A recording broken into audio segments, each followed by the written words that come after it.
for us to follow this along? Is the clarity with the two governments any better?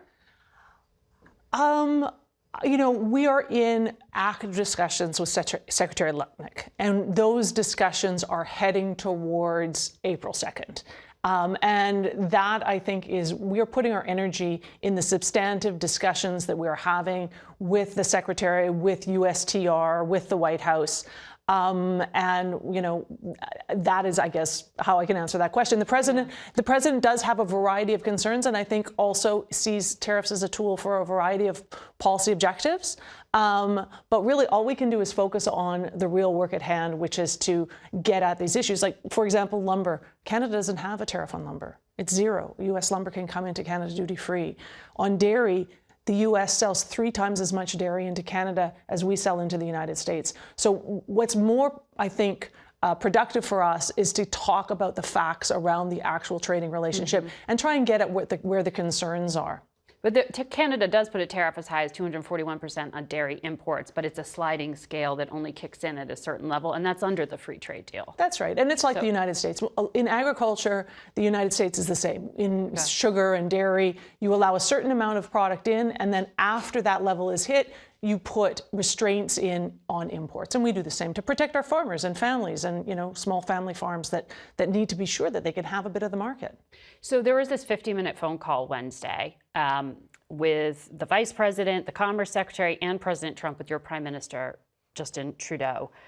Afterwards, the president posted that Trudeau was unable to tell him when the election was taking place, which made him curious, like, quote, "What's going on here?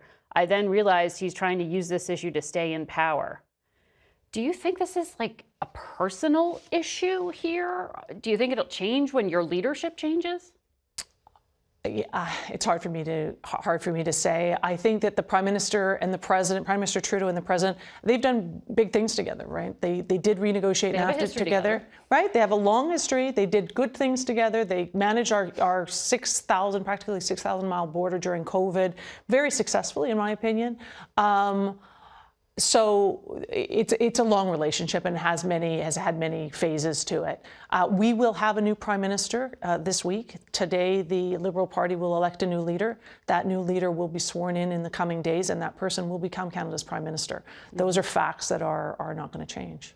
Do you think it will stop the vows from the president to talk about threatening to annex Canada? You know, I guess what I can, I'm not sure what that is. What I can say is that Canadians don't really appreciate it. They're getting a little bit frustrated with that kind of rhetoric.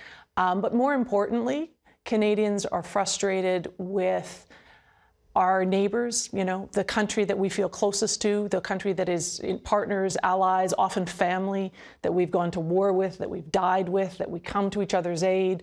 Most recently in LA, but obviously 9/11, you've come to our aid over the years so many times.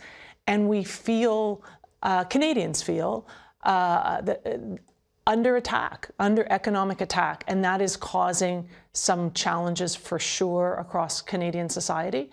I think our new Prime Minister, when that person comes in, will prioritize trying to have a good and healthy and productive relationship with the President. I am sure that that's going to be possible. Relationships go both ways, but I know that on our side, that's going to be a priority. Ambassador, thank you for joining us.